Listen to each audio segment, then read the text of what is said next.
Whoa! It wasn't doing that before.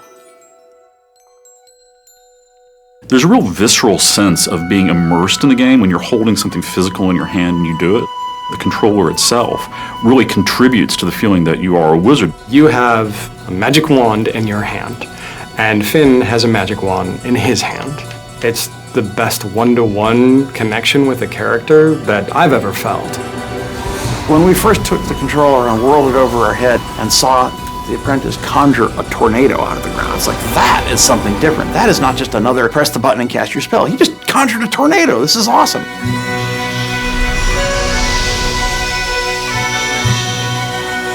Sorcery High Concept started out as a very iconic demand. What if you one day found a magic wand in a box? What would you do with it? What would you try? What would you hope and imagine that it could do? This is fun!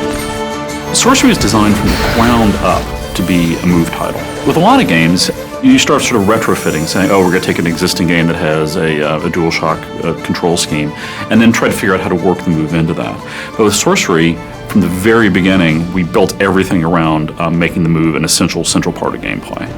Of many places that I've worked, our studio's a little different in that we are a little more physical, and we kind of embrace that, especially working with the move. So when you cast a spell and to throw up your arm in a shield is really something that came out of how we talked about the game.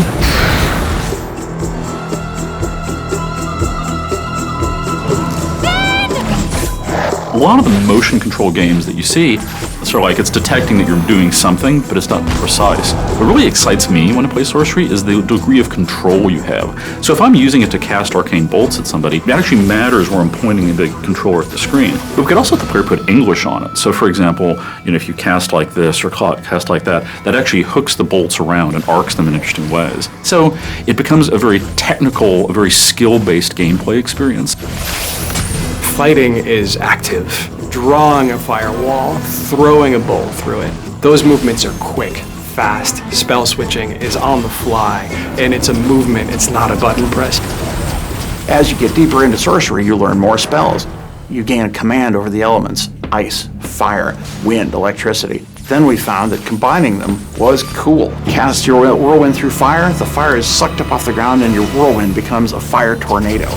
Cast your bolts into a firenado and fire bolts are multiplied and spread throughout the arena. Every spell in Sorcery can be combined with the other spells to produce a deep combo system that lets you just attack your enemies in a wide variety of ways to maximum advantage. A troll! That thing is huge! This way, come on!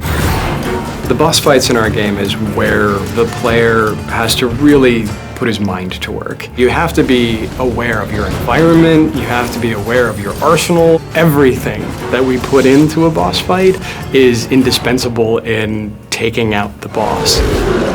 Hey, you! Sorcerer! Finn, we don't have time for this. You don't have time for not this, smart cat. Potions are the way to power. Alchemy is the flip side of all the action gameplay. In Alchemy, you're using the motion controller, but it's not under the pressure of combat. You discover many unusual ingredients. So our alchemy system, which is the key to level progression, involves mixing these elements together. And we make sure that with our move, we do this in a very visceral sort of a way. We want to create a feeling of that you weren't just fighting things all the time, that you really were a wizard who had a wide variety of different magic at your disposal. With the move controller, we found that you have an enormous breadth of things you can do to accomplish simple tasks. And even though these things are often not hard or challenging, they connect you to the magic you're creating in a way that a button just never would have done. That's the heart of what makes the motion control experience potentially a permanent part of serious hardcore gaming, is people are realizing that this device lets me have a much richer interaction with the world than any traditional gaming device.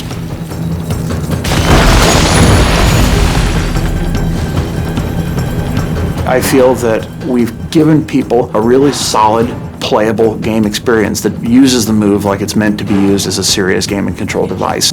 To reach down and pick it up and to be that apprentice who is reaching out and grabbing the wand, the master's wand, for the first time and feeling the power of it surge through him just as you realize the power that you yourself are experiencing as a player.